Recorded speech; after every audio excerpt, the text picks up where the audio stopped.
Totoo naman eh, di ba? Pinipilit na lang natin yung sarili natin na magpaka-busy. Pinipilit na lang natin na malibang tayo sa ibang bagay para makonvince mo yung sarili mo na okay ka lang kahit hindi ka naman talaga okay. Diba? Alam ko yan. Basa na kita. Nililibang mo yung sarili mo para hindi mo na maalala yung mga bagay na nagpapalungkot sa'yo. Kasi every time na mag-isa ka na lang, every time na wala ka nang ginagawa, naaalala mo yung mga bagay na ayaw mo nang maalala.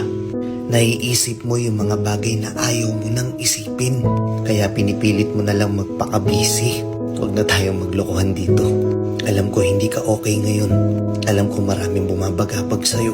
Pero kahit anong mangyari, naniniwala ako na kung ano man yung bigat na dinadala mo, malalampasan mo yan. Parte lang yan ang buhay.